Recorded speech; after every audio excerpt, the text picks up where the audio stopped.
Good morning, y'all. We're trying something a little different today. All right. I am, hold on a second. 1 minute.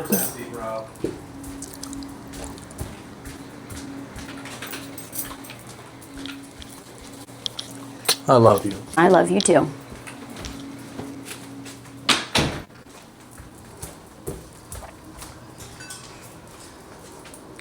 We're back, y'all. Okay.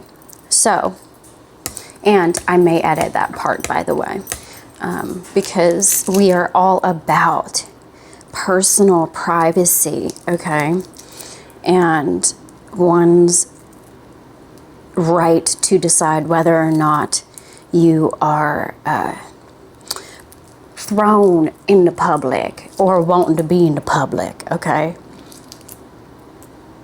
Now, anyways, we're trying something a little different today.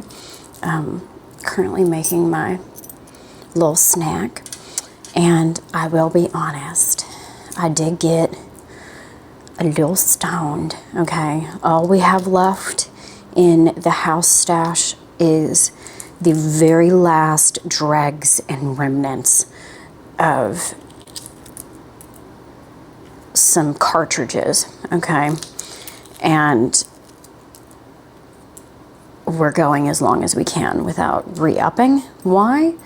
Because every once in a while, it is a very good practice to see what kind of self-control you can exert over yourself.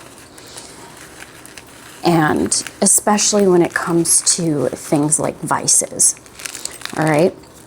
Why? Because personal accountability and personal, how else would you want to call it? It's personal accountability, but it's also something more. It's, I guess accountability is just the best way to put it, right? It's your ability to hold yourself to a standard. 1 second. Okay, we're back. Hopefully the world's most ineffective blower will not interfere too highly on this recording. There was a brief intermission.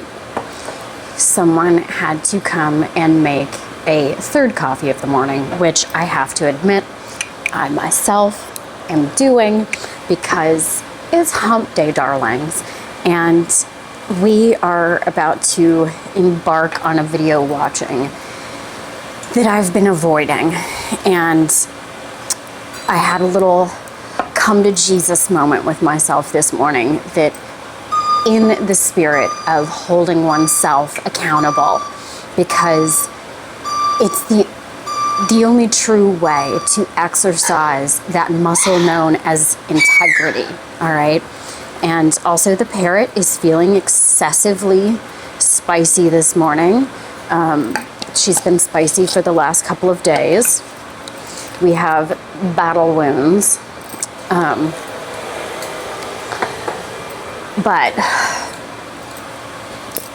in an attempt to work my own personal accountability and integrity muscle,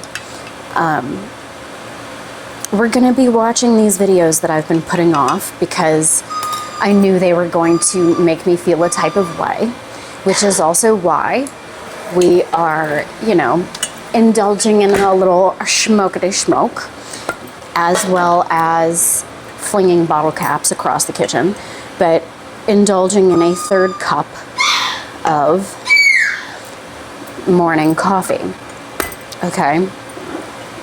Also, shout out to Trickling Springs Organic. We have started getting a bottle of milk every once in a while because we really love these glass bottles, and we've been using them as water vessels. So we fill them up and just keep them in the refrigerator to chill water. Speaking of, I should fill this one up. This is Ronnie Brook Farm. Shout out Ronnie Brook Farm. We get, don't tell anybody, but we get their chocolate milk, okay? It's delicious. Anyways, And we love glassware in this house. We are slowly, in my personal, oh God, what is it called? They went on crusade. That's it. I knew it would come to me. My personal crusade against petroleum-based products, not just in clothing and attire, but also in home goods. And in our thriftiness, we are just every once in a while, as a little indulgent, cheaty, but not quite so cheaty bit, we get chocolate milk. And it is delicious. All right, so I highly recommend it for the multi-use purpose of having a wonderful, personally, I think, aesthetic water vessel for storing filtered water in your refrigerator, and also a keto carnivore adjacent snack bit that is super fantastic. 10 out of 10 recommend. But yeah, anyways, we're the bird had to be wrangled.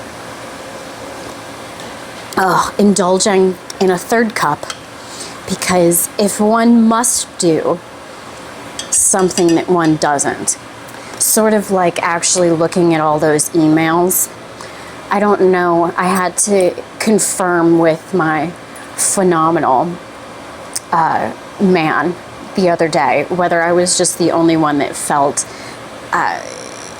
irrational anxiety when faced with reading emails, even if they are just junk mail, or responses to emails that I myself have sent out, which, how ridiculous is that? But when faced with such anxiety, it is best to fortify oneself with le nectar of les gods coffee, okay? Which, no, it's not carnivore, but we love it anyways. And a little bit of, adult indulgence, as well as a sneaky snack, because as a lady, if I'm feeling anxious, upset, wound a little tight, or otherwise disturbed, discombobulated, or depressed, 'tis best to address that with a sneaky snack, okay? So I have my eggs. We have, can you see that in the background? Oh, we better acknowledge that. Also, we had a weak moment, okay? It might be a frozen brunch kind of morning around here, okay? A lot has happened. We're only on day 7 of 2026, and sometimes we need a little copey cope, okay? And how are we doing that? Well, we're doing that by facing our anxiety and having a little sippity sip, simultaneous sip in honor of the great Scott Adams. May he continue to bless us with his presence and his life force for as long as possible. And working on personal growth and accountability. Okay, so before we start watching lay videos, in my Classy Not Trashy campaign and crusade to change our culture and society, my little hot tips for the day when it comes to style and, it was not the microwave. I moved too quickly. It's the oven. Un momento, por favor. But anyways, as I was saying, in my campaign or my crusade, we have to say it properly. That way we remember every time. It's a crusade, it's not a campaign, okay? The campaign comes later. But anyways, in my crusade to further classy, not trashy, my aesthetic, superficial tips for the day are, first of all, reduce, reuse, recycle, and get phenomenal milk bottles to keep your water in. And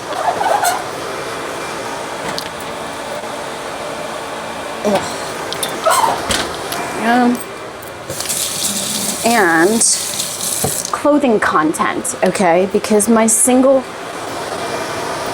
largest and most stringent platform that I have landed on is bring back natural fibers and bring back dressing up. I don't know if you can tell from, can you tell over there? Yes, I was told to preserve my Christian modesty and put on pants.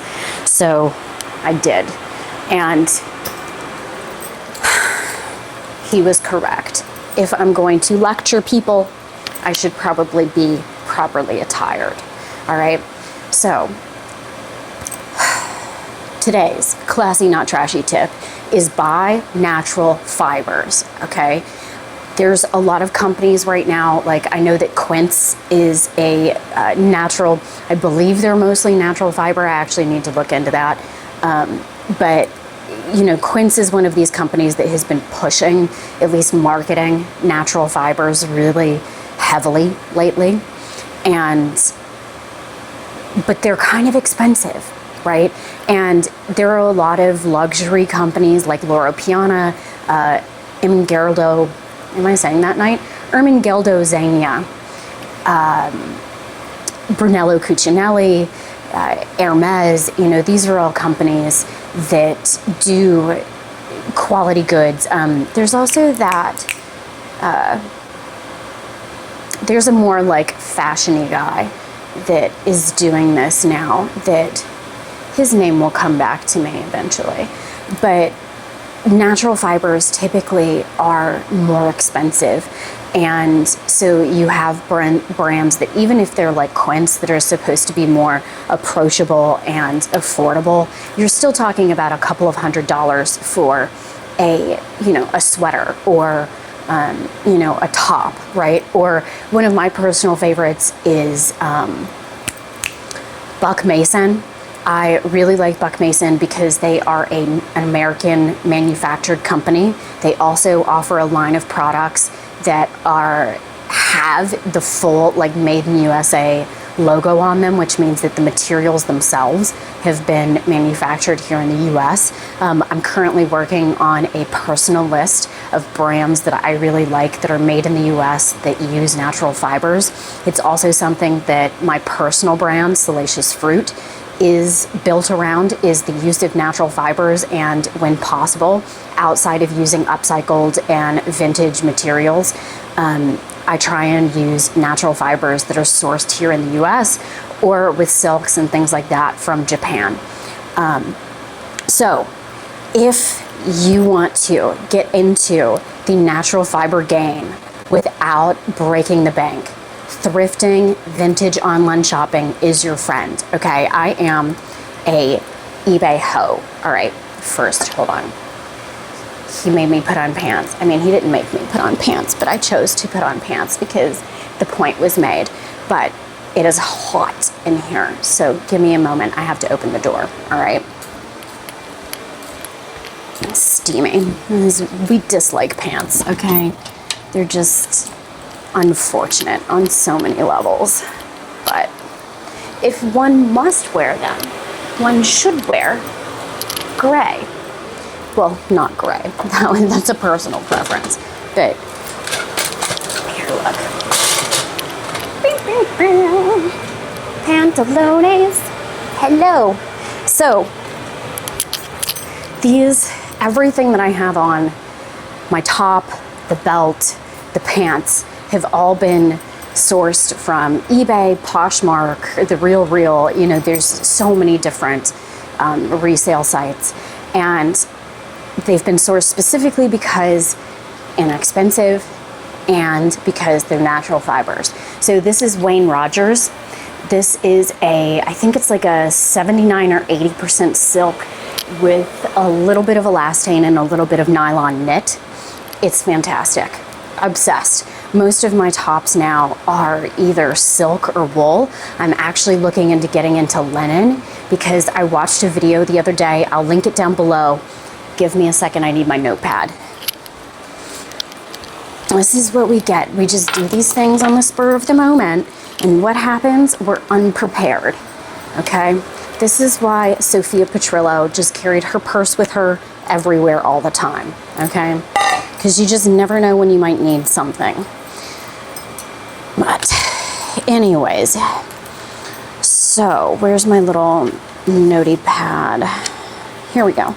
So we need to link the medieval dressing video. Okay, so medieval dressing video, which got me thinking about linen base layers. So I'm going to be getting more into linen personally, but most of my tops now are a silk, or it's like 100% silk, silk blend, or a wool top. I do have a couple of cotton because you can't go wrong with just like a cotton Hanes tank top, right? And most t-shirts are made of cotton, so all of the t-shirts that I have right now, cotton, but specifically everything in my wardrobe is transitioning to predominantly natural fibers. So when I say predominantly, I mean like this tank top, right? It's not 100% silk, but it is over 75% natural fiber, okay?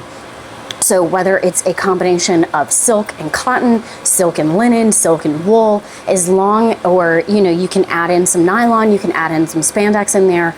But for me personally, one of the criteria that I have for my garments is that the natural fiber content has to be at least 75%, preferably more, of the garment's makeup, okay? I don't want 50%, I want as much of the garment as possible to be made of natural fibers. And so the pants that I have on right now, you can't see this, but you should see my belt buckle. This belt buckle, phenomenal. This is from the US Brass Works, and I'm such a huge fan of it, okay? But anyways, it's my like Asian but Western Americana vibe that we're aiming for here. But anyways, the pants are actually vintage Ralph Lauren, and I do vintage Ralph Lauren because I love the fit. I've tried a couple of different brands, and that is one of the things about vintage, is that if you can at all possible, go to stores near you and that are around you, because it's best to be able to try these things on. And then once you have an idea of what sizes work best for you in different brands, then you can start going online and looking at, you know, and shopping online and having a better sense of what's going to fit you, even if you can't try it on, right? And there's always going to be some misses in there, which is why you also want to look at, you know, who offers returns or not, right? But I'll get into a whole like vintage online shopping video separately. Let me make a note of that. Online shopping video. All right, we'll do that. Because I got all kinds of tips, darlings. Okay, but anyways, 100% wool, classic. These are a heavyweight.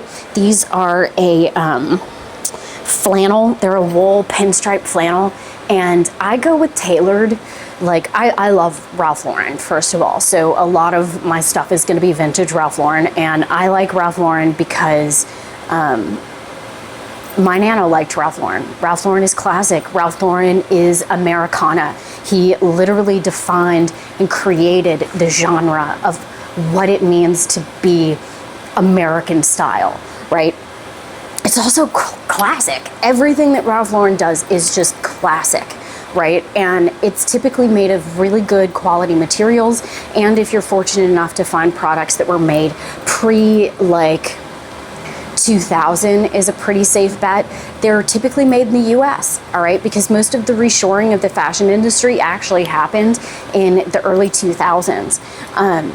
And I'm also on a campaign to reshore American manufacturing, because you want to talk about a really phenomenal way to support your local economy, to build up middle class wealth, and to have a significant impact on global supply chain and the quote unquote carbon footprint. That's to reshore manufacturing. Now, anyways, 100% wool pants. I go with tailored. You can do whatever fits your personal style, right? But I go with tailored because I've spent a lot of my time in classical suiting. My professional work career has been in men's traditional tailored classical suiting. I have to say, to actually toot my own horn, I have a pretty fantastic classic suit wardrobe. All right, there's a couple of things about it that I don't like the pants. This particular company is notorious for having unusual fitting trousers. And there's a couple of things about the jackets that I would adjust if I were to do it over again. But overall, I'm rather obsessed with my personal suit wardrobe. And in that vein, because I like to purchase things that are going to go with everything in my closet, or as much of it as possible, even the things that I'm choosing to wear casually now are going to fit within that, right? And personally, let me bring my stool over here, okay? I just really love a classic tailored high-waisted pant, okay? They're comfortable, they've got a lot of movement to them, and to me, it's pretty similar to like wearing sweatpants, right? But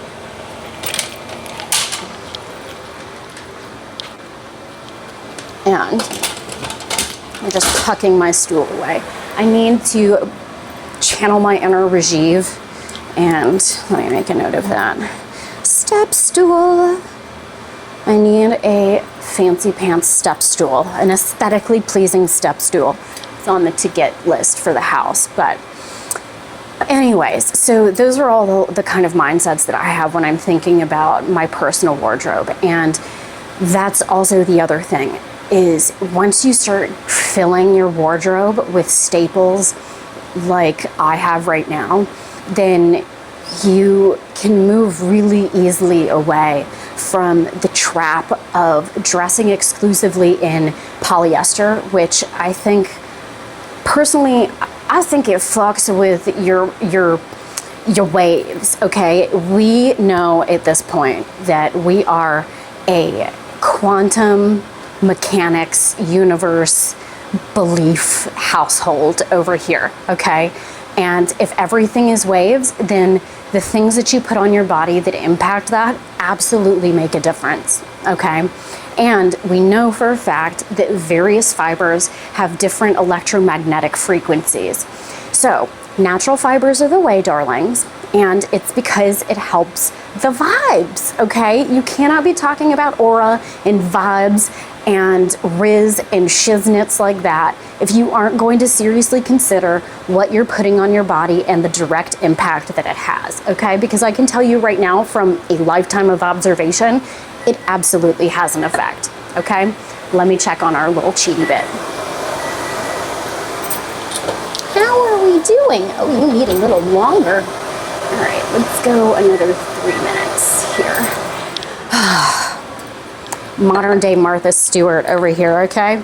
Anyways, so think about the fibers that you're putting on your body, and they're gonna last longer, okay? They're gonna last longer, they look more expensive, they drape better, they feel better, and you're gonna stop contributing so much plastic waste to the environment, right? Like if you're looking at garments as an investment, or as something that is meant to last for years, decades, a lifetime, then it's going to drastically impact the way that you view everything else in your life, right?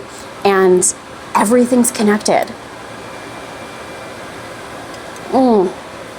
So think about the fibers that you're wearing and be considerate of that. It's gonna serve you well, all right?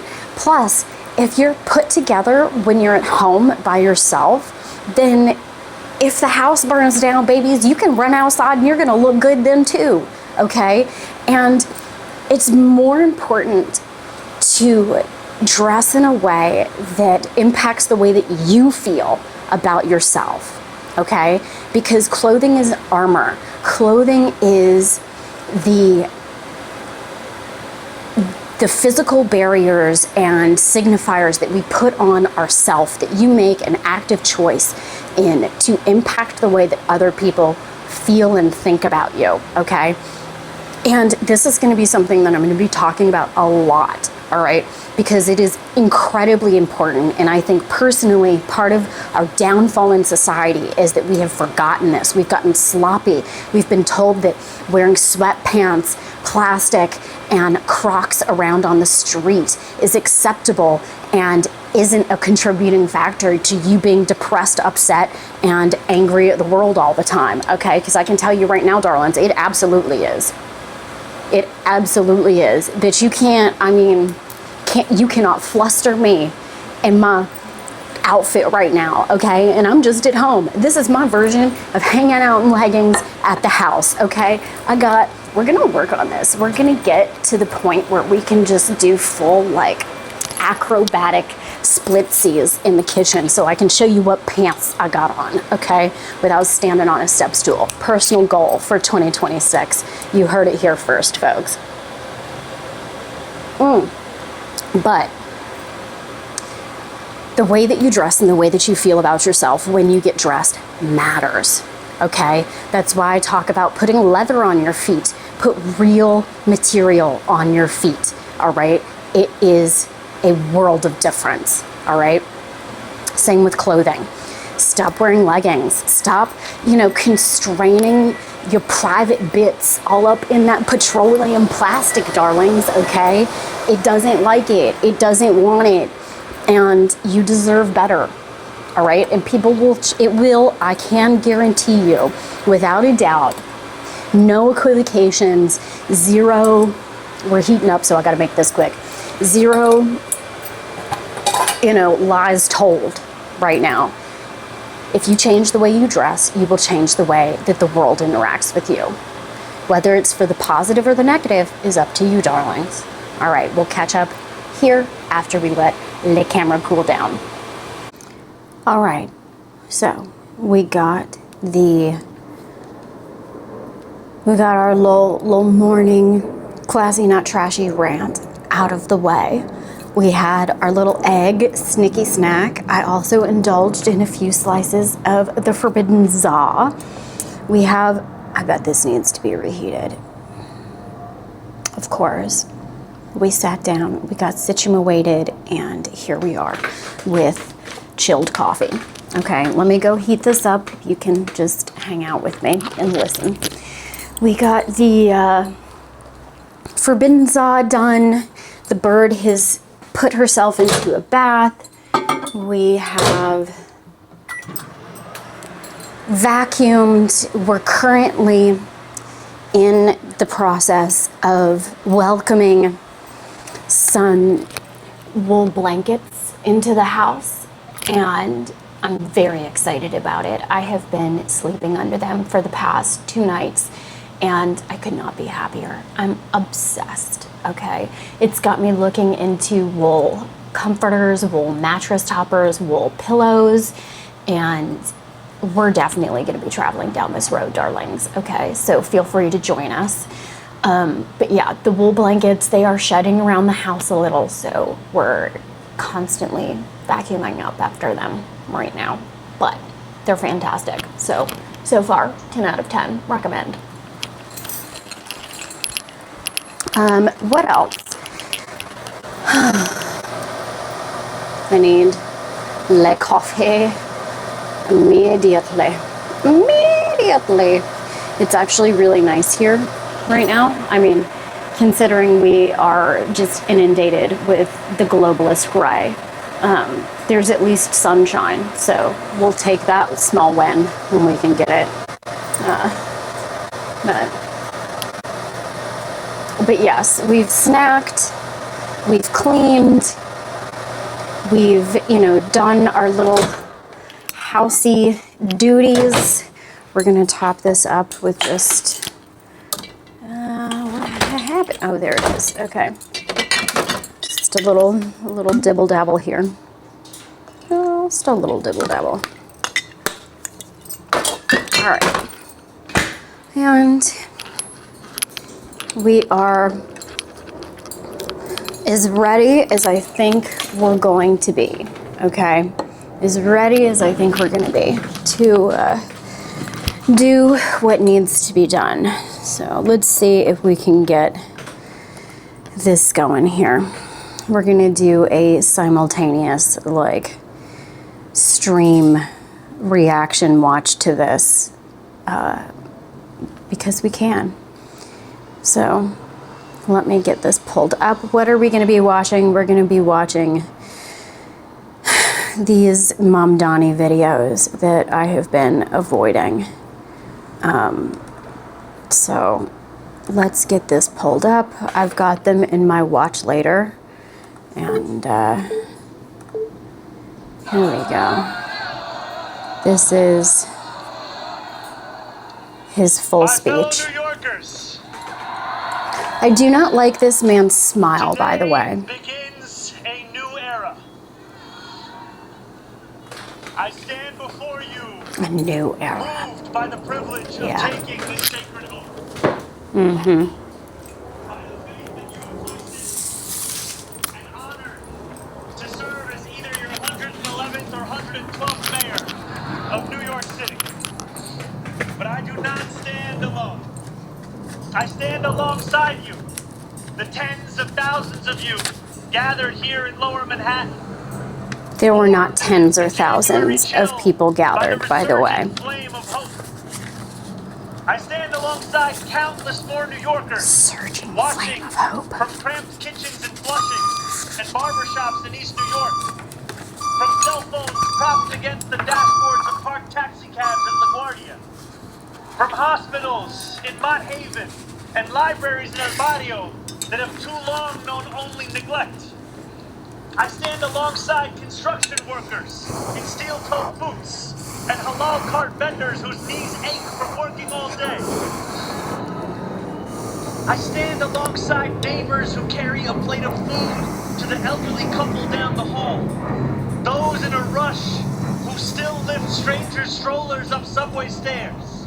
And every person who makes the choice, day after day, even when it feels impossible, to call our city home. I stand alongside He's going to make it more impossible. New Yorkers who voted for this day nearly 2 months ago.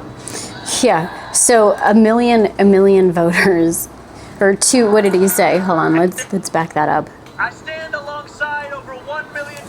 Over 1 million voters. Okay, so what's so hilarious about this is that there are 8.9 million New Yorkers, and there used to be over 10, okay?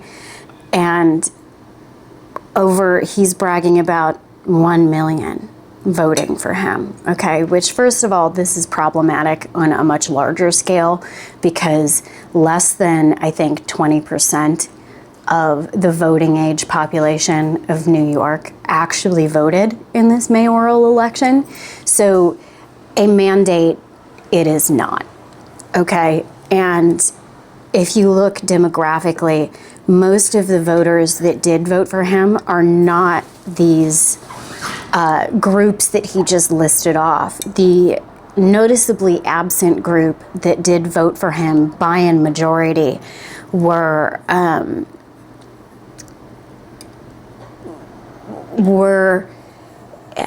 upper middle class, well off Brooklyn former hipsters, okay, and transplants. So people who have lived here for less than 5 years and people who should be upwardly mobile but aren't due to overeducation and crippling personal debt and poor personal financial habits. So these are people that if they lived anywhere else in the country would be considered extremely upper middle class, But because they live in New York, they're having to live with, 2 to 3 or more roommates in Williamsburg or Manhattan, because the average Williamsburg, Brooklyn, or Manhattan rent ranges from $3,500 to $4,500.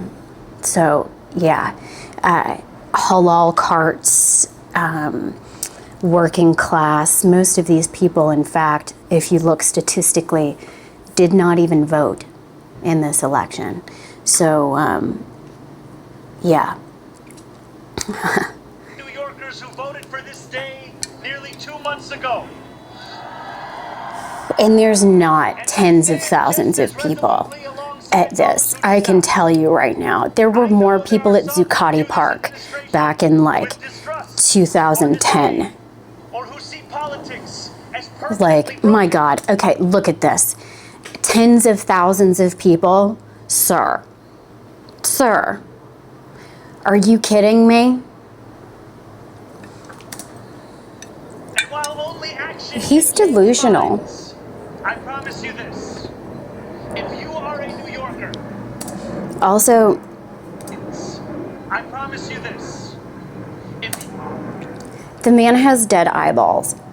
You cannot look at this man's eyes and see anything other than someone who has lived an incredibly privileged, incredibly insulated life, who has no real world experience and is just deeply unhappy. I will say that has been, other than being all, communist, they're just pinko commies, okay? We're gonna be real blunt and upfront about it. Other than being commies, the single unifying characteristic of every person that he has named as part of his administration have these dead inside, deeply unhappy eyes. All right? You are a New Yorker. I am your mayor. He's not a New Yorker, okay? By New Yorker standards, Mamdani is not a New Yorker. To be a transplant New Yorker, 8+ years, all right? I've been here for 15 years, y'all. The man is not a New Yorker. Regardless of I also don't think that you ought to be able to be hold civic office regardless at what layer, whether you are a pencil pushing secretary or whether you are the mayor of a major U.S. city. I don't think you ought to be able to hold dual citizenship. It's a conflict of interest. whether we agree, I will protect you, celebrate with you, mourn alongside you, and never, not for a second, hide from you. I thank the labor Wonder and how long movement this is gonna leaders here last. today, the activists and the elected officials who will return to fighting for New Yorkers the second this ceremony concludes. And the performers who have gifted us with their talent. Thank you to Governor Hope. No U.S. flag. Thank you as well to Mayor Adams. He also swore in on the Quran, for those of you who From washing dishes to the highest position in our city for being here as well. He and I have had our share of disagreements, but I will always be touched that he chose me as the mayoral candidate that he would most. Mayor Adams and his wife right here are trying so hard to just keep it professional, okay? These two know exactly how hard it is to be the mayor of New York City. And what an absolutely thankless job it is. And did he do the best job? Hey, it's always up for debate, darlings. But you can tell from his face, and especially his wife's face, that good luck to you, my man. Good luck to you, especially considering that this is a young man who has never had any kind of professional real-world experience other than being a placeholder in the New York Assembly. Wrapped with on an elevator. Thank you to the two titans who as an assembly member I've had the privilege of being represented by in Congress, Nidia Velasquez, and our incredible opening speaker, Alexandria Ocasio-Cortez. I can't stand her. Okay. Also, why is Bernie Sanders here? Like, Bernie Sanders, come on. You're a millionaire wannabe champagne socialist. Like, who I am so grateful to be sworn in by today, Senator Bernie Sanders. what a joke. What an absolute gremlin. To the transition, and now, the team I am so excited to lead from City Hall. Thank you to my parents, Mama and Baba. Also, why? His dad is a terrifying human being, by the way.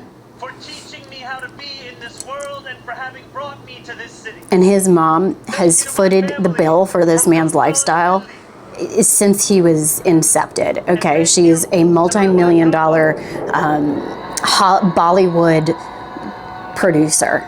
Okay. And then there's his wife. Oh, God. We're going to have a whole episode about this woman. I think she is just, she's everything that is wrong with quote-unquote fashion in New York City right now. A moment like this comes I can't stand her. Seldom do we hold such an opportunity to transform and reinvent. Rarer still is it the people themselves whose hands are the ones upon the levers of change.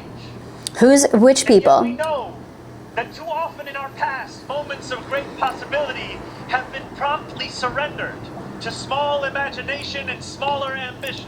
Look at these people. This, just unhappy people. Changed remained the same. For the New Yorkers most eager to see our city remade, the weight has only grown heavier. The weight has only grown longer. In writing this address, I have been told that this is the occasion to reset expectations. That I should use this opportunity to encourage the people of New York to ask for little and expect even less. I will do no such thing.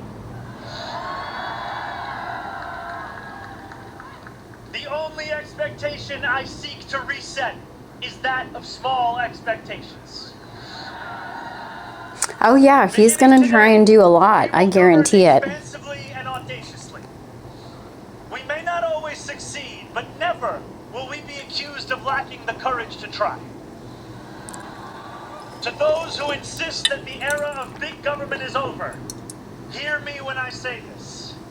No longer will City Hall hesitate to those who say the era of big government is over. Let me just write that down. To those who say the era of big government is over. ... Y'all, because we all know that government sticking its dirty little fingers up in everybody's business has just had the most fantastic track record of success. Oh, I mean, like New York City Housing Authority doesn't have anything to say about that, or the absolute dilapidated New York City subway that's just a sinkhole of funds. Speaking of which, free bus Mamdani bumped the fare from $2.75 to $3. So its power to improve New Yorkers' lives. For too long, we have turned to the private sector for greatness while accepting mediocrity from those who serve the public. Too long, we have turned to the private sector. I cannot blame anyone who has come to question the role of government, whose faith in democracy has been eroded by decades of apathy. We will restore that trust by walking a different path. He's going to restore that trust by making government bigger, more expansive, and have more broad sweeping unconstitutional powers, like this newest, housing consultant who believes that owning a home is white supremacy. One where government is no longer solely the final recourse for those struggling. One where excellence is no longer the exception. We expect greatness from the cooks wielding 1,000 spices, from those who stride out onto our Broadway stages, and from our starting point guard at Madison Square Garden. Let us demand the same from those who work in government. In a city where the mere names of our streets are associated with the innovation of the industries that call them home, we will make the word City Hall synonymous with both resolve and results. As we embark upon this work, let us advance a new question, a new answer to the question asked of every generation. Who does New York belong to? For much of our history, the response from City Hall has been simple. It belongs only to the wealthy and well-connected, those who never strain to capture the attention of those in power. Working people have reckoned with the consequences. Crowded classrooms and public housing developments. She is a... No. No. No. No. Also, the fact that he's trying to say that the wealthy and affluent in New York have not exerted their power over the direction of this city, my guy, first of all, what's your net worth? And second of all, can I introduce you to Michael J. Bloomberg? Where the elevators sit out of orders, roads littered with potholes and buses that arrive half an hour late, if at all. Wages that do not rise and corporations that rip off consumers and employees alike. And still, there have been brief, fleeting moments where the equation changed. 12 years ago, Bill de Blasio stood where I stand now, as he promised to put an end to economic and social... He's referencing Bill de Blasio, whose wife stole billions of dollars from the city government. Vowing to celebrate the gorgeous mosaic that is where every one of us is deserving of a decent life. And nearly 6 decades before him, Fiorello LaGuardia took office with the goal of building a city that was far greater and more beautiful for the hungry and the poor. Some of these mayors achieved more success than others, but they were unified by a shared belief that New York could belong to more than just a privileged few. It could belong to those who operate our subways and rake our parks, those who feed us biryani and beef patties, picanha and pastrami on rye. And they know that this belief could be made true if only government dared to work hardest for those who work hardest. Over the years to come, my administration will resurrect that legacy. City Hall will deliver an agenda of safety, affordability, and abundance, where government looks and lives like the people it represents, never flinches in the fight against corporate greed, landowning, multi-millionaire over here. That others have deemed too complicated. In so doing, we will provide our own answer to that age-old question. Who does New York belong to? Well, my friends, we can look to Madiba and the South African Freedom Charter.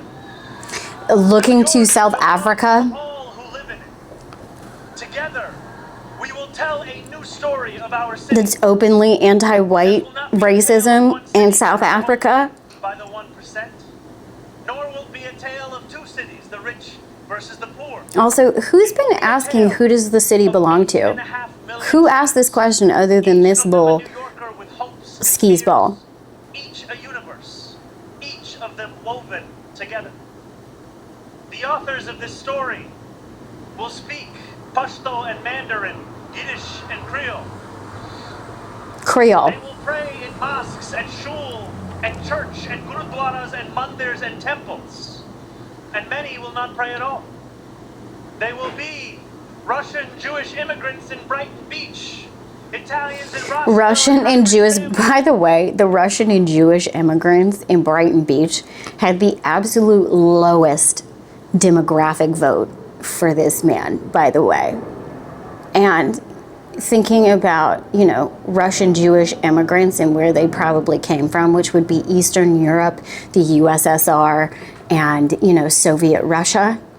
You really think they're voting for this guy? In Woodhaven, many of whom came here with nothing but a dream of a better life, a dream which has withered away. They will be young people in cramped Marble Hill apartments where the walls shake. That's who's voting for them. That's who's voting for him. Black homeowners in St. Albans, whose homes represent a physical testament to triumph over decades of lesser-paying labor. So the black homeowners are a testament to triumph, but white homeowners, but also home ownership is symbolic of white supremacy. How's that work? And how's that math? They will be Palestinian New Yorkers in Bay Ridge. See who gets a real loud cheer on that one, huh? Who will no longer have to contend with a politics that speaks of universalism and then makes them the exception. How? How is it making them the exception? 8.5 million will fit into neat and easy boxes. Some will be voters from Hillside Avenue or Fordham Road who supported President Trump a year before they voted for me. Tired of being failed by their party's establishment, the majority will not use the language that we often expect from those who wield influence. I welcome the change. For too long, those fluent in the good grammar of civility have deployed decorum to mask agendas of cruelty. Yeah. Many of these people tell us all about that. Betrayed by the established order. But in our administration, their needs will be met. How? Their hopes and dreams and interests will be reflected transparently in government. So he's been going on for shape our future. And if 12 minutes now, and he hasn't given a single demonstrable. We will replace the frigidity of rugged individualism with the warmth of collectivism. Oh God, I hate this phrase. Replace the frigidity of rugged individualism with the warmth of collectivism. To every single person that I confronted about this commie and his agenda and how socialism is in fact communism, that right there, that phrase has only ever been uttered by the likes of Lenin, Stalin, Mussolini, and every other dictatorial communistic shithead that has crossed the path of humanity, okay? Replace the frigidity of rugged individualism with the warmth of collectivism. Yeah, I wonder how those who lived in East Berlin felt about the warmth of collectivism. I wonder how those who lived in Soviet Russia felt about the warmth of collectivism. I wonder how the tens of millions that died under Mao's reign in China felt about the warmth of collectivism.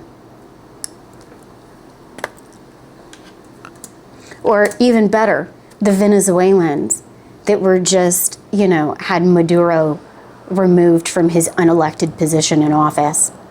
Ask them how they feel about that warmth of collectivism, right? Or the tens of thousands of Germans who are currently dealing with power outages due to the inability of their government to punish those who seek to terrorize the community on the grounds of collectivism, okay? If our campaign demonstrated that the people of New York yearn for solidarity, then let this government foster it. Again, he got less than 20% of the voting population, okay? Less than 1 million, just over 1 million out of 8.85 New Yorkers voted for this man, okay?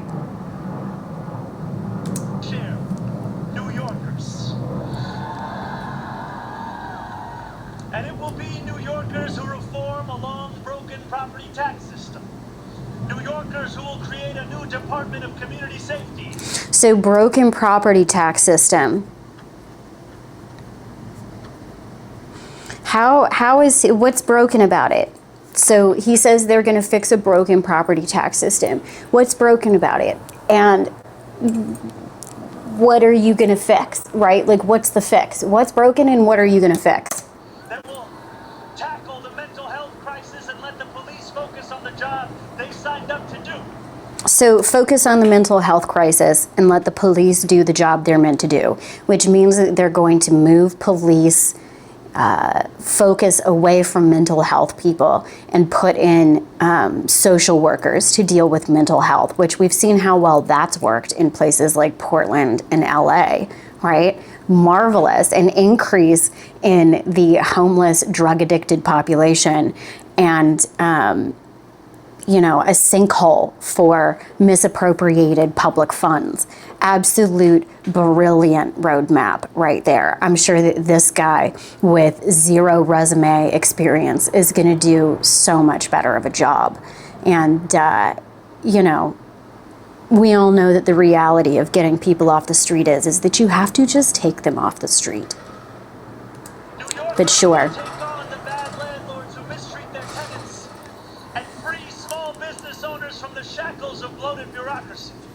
Free small businesses from the shackles of bloated bureaucracy.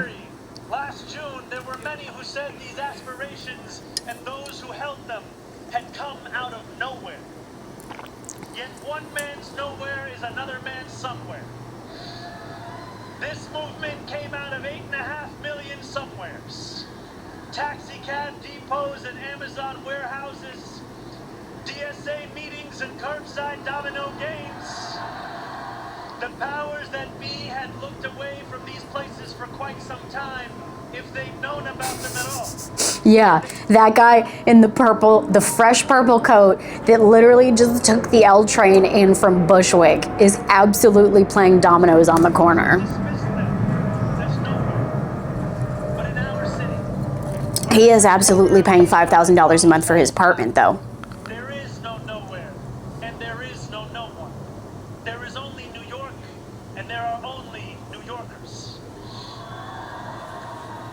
8.5 million New Yorkers will speak this new era into existence. It will be loud. It will be different. It will feel like the New York we love. Yeah, the New York that we love. All right, so we have to, get into this a little bit. Let's see.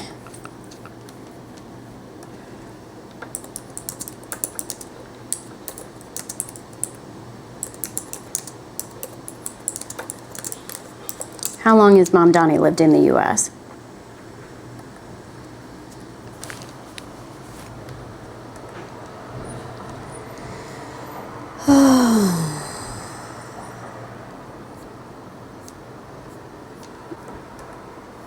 Apparently, this is not going to tell us.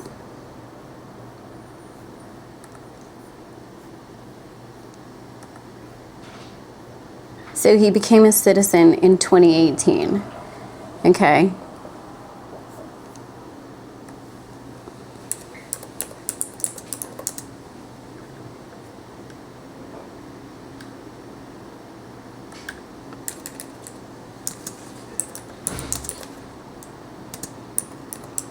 Moved to NYC. Let's see.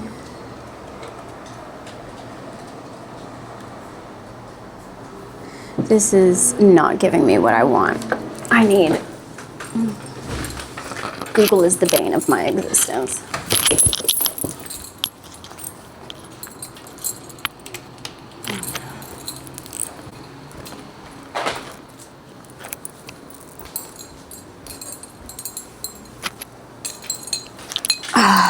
Let's continue to listen to this man while I look up some of this up.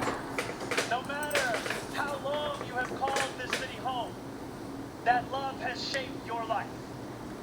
I know that it has shaped mine. This is the city where I set land speed records on my Razor scooter at the age of 12. Quickest 4 blocks of my life. The city where I ate powdered donuts at halftimes during AYSO soccer games and realized I probably was not going to be going pro. The city where I devoured 2 big slices and Coronet's pizza. Played cricket with my friends at Ferry Point Park. And took the 1 train to the BX10 only to still show up late to Bronx Science. The city where I have gone on hunger strike just outside these gates. Hunger strike? My God, like... Claustrophobic on a stalled N train just after Atlantic Avenue. And waited in quiet terror for my father to emerge from 26 Federal Plaza. The city where I took a beautiful woman named Roma to McCarran Park on our first date and swore a different oath to become... All right, y'all. Let's continue with this abomination. I swear.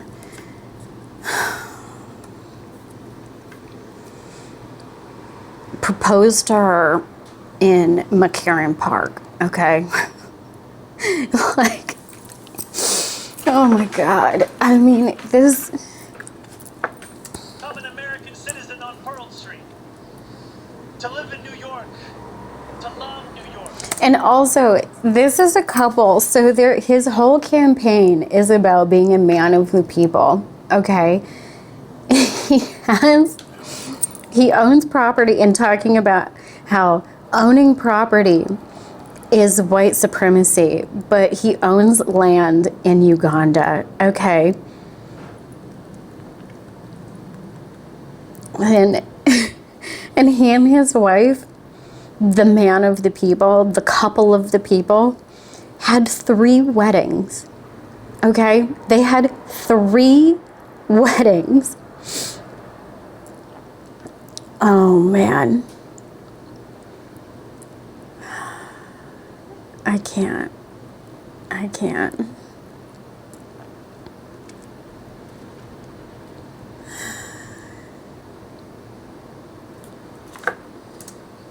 Is to know that we are the stewards of something without equal in our world.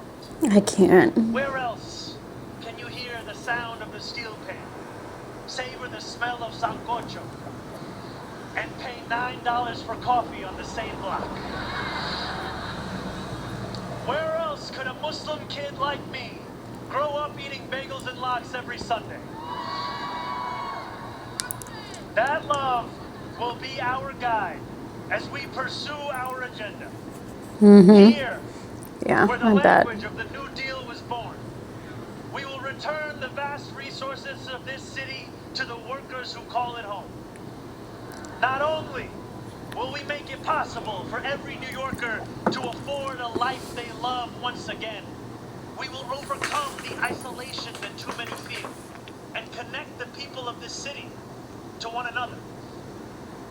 The cost of childcare will no longer discourage young adults from starting a family. So he's talking about free childcare directly after the Somali childcare fraud thing came out. Like, darling, as my father would tell you, nothing is free, okay? Nothing is ever free. So who's paying for this free childcare? Who's footing the bill for that? Because it's not happening for free. You know, Ruhelia and, you know, Shannon and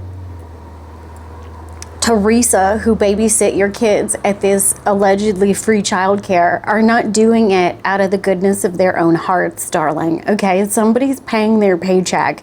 That money has to come from somewhere. Where is it coming from? Where do you think it's coming from? You really think that free childcare is going to reduce the cost of living? You think that rent stabilization is going to reduce the cost of living when rent stabilization laws are the reason cost of living has drastically increased? Because we will freeze the rent. Y'all don't know how economics work. Get on a bus without worrying about a fare hike or whether you'll be able. Says the man who a couple of days later put in a fare hike. No longer be deemed a small miracle because we will So they're going to make the buses fast and free, but he just put in a fare hike, and they're planning on reducing roadways to make room for bikes, because there's so many people who bike in New York. Only to those who can afford to buy it. Oh my Our City God. Hall will change that. These promises carried our movement to City Hall, and they will carry us from the rallying cries of a campaign to the realities of a new era in politics.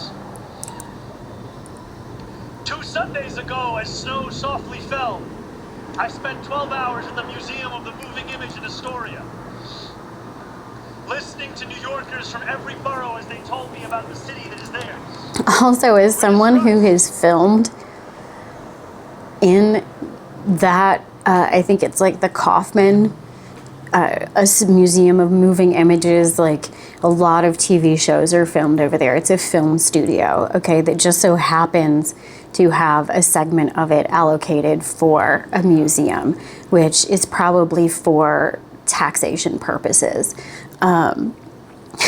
It costs so much to rent space there, and this man was there for 12 hours. My guy. We discussed construction. Man of the people, really? You couldn't do that at like a local YMCA? No, you took the big bucks and went to the most expensive film location in New York City to film your little 12-hour. It's also a pain in the ass to get to, okay? So like normal workaday New Yorkers, who's gonna slog over there to go talk to this man, even if he is there for 12 hours? Who has time in their day to go take a side quest to get out into the middle of bumfuck nowhere, Queens, to go try and have a conversation with this man who's never had a real job? On the Van Wyck Expressway and EBT eligibility. Affordable housing for artists and ice raids. I spoke to a man named TJ who said that one day a few years ago, his heart broke as he realized that he would never get ahead here, no matter how hard he worked. So you can I move. spoke to a Pakistani auntie named Samina, who told me that this movement had fostered something too rare: softness in people's hearts. As she said to me in Urdu, "Logo ke dil badal gaye hain." 142 New Yorkers out of 8.5 million. And yet, if anything united each person sitting across from me, it was the shared recognition that this moment demands a new politics. Also, who, like, A new approach to who were these people? Where did they come from? How did they find out that he was doing this? How do you know they weren't paid and compensated to come out and cast for that 12 hours that he was out there in that rented studio? I want you to expect from the administration that this morning moved into the building behind me. We will transform the culture of City Hall from one of no to one of how. We will answer to all New Yorkers, not to any billionaire or oligarch who thinks they can buy our democracy. How long do you think that's gonna last? We will govern without shame and insecurity, making no apology for what we believe. I believe that. As a democratic socialist, and I will govern as a democratic socialist. Yep. Pinko Commie out here. Ugh. I will not abandon my principles for fear of being deemed radical. As the great senator from Vermont once said, what's radical is a system which gives so much to so few and denies so many people. Says the man who's literally made millions and owns multiple homes doing exactly what he claims to be against, okay? Like, Bernie Sanders is a multi-millionaire off of pharmaceutical lobbying money and probably misappropriation of funds as well, just like every other person that's in public office right now. But my God, the absolute audacity to reference, I mean, and you know what? This is one of those moments where the man is telling you who he is, okay? He's referencing and idealizing Bernie Sanders, who has made a career off of being an alleged socialist, communist, DSA, pusher, right? Bernie Sanders' entire career has been about the warmth of collectivism, okay? And yet this man has managed to accrue millions of dollars worth of personal income and wealth and multiple homes, and has not done anything to measurably move the barometer of his purported socialist beliefs.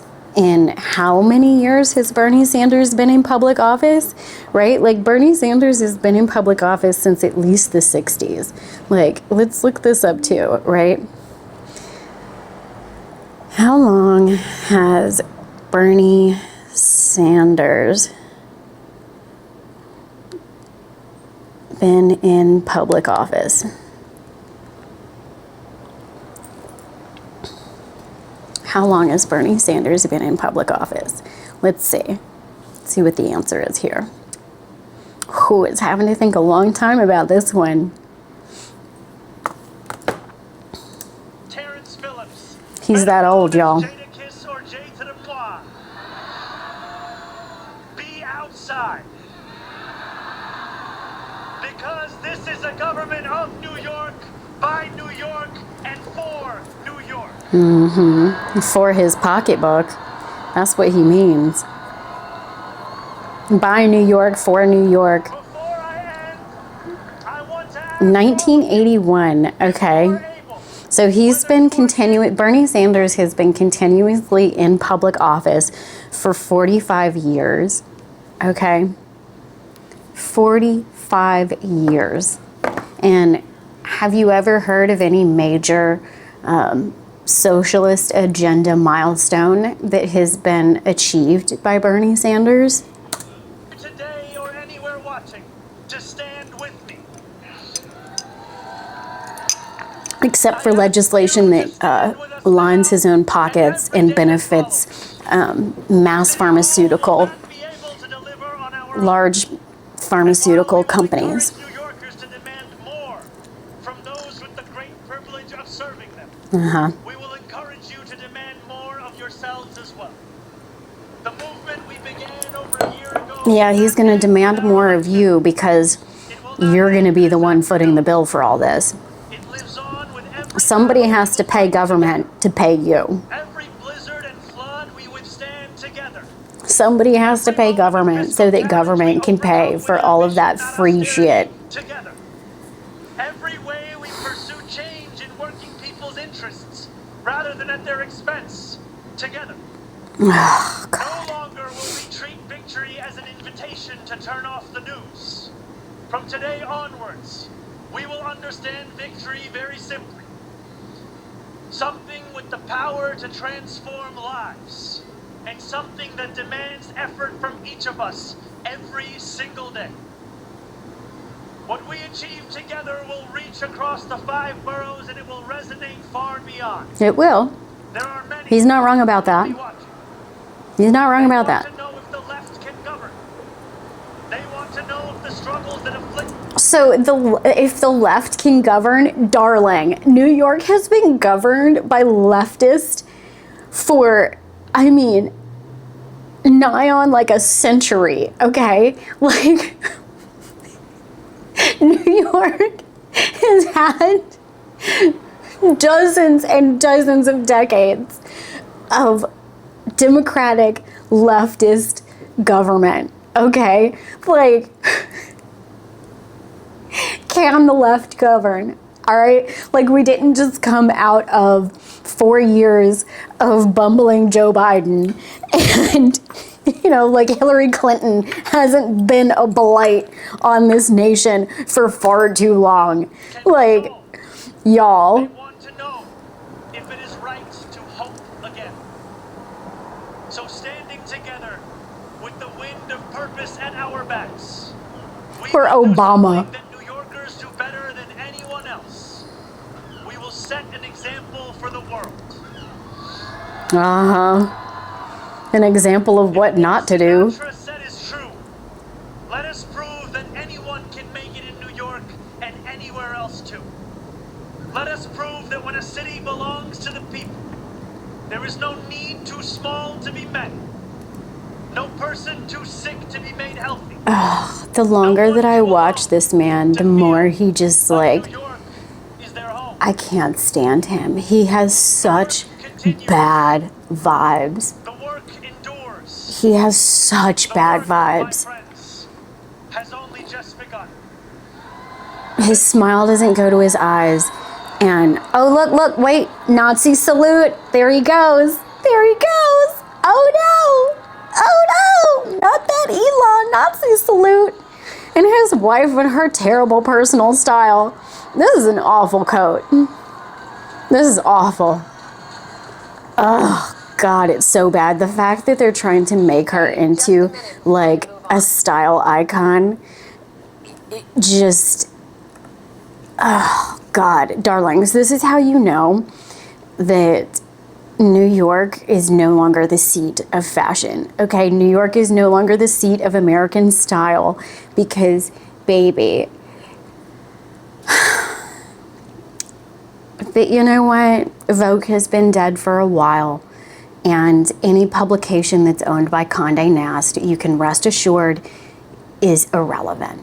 All right, they have no finger on the pulse. They have no idea what's actually resonating with regular people. All right, but there we go.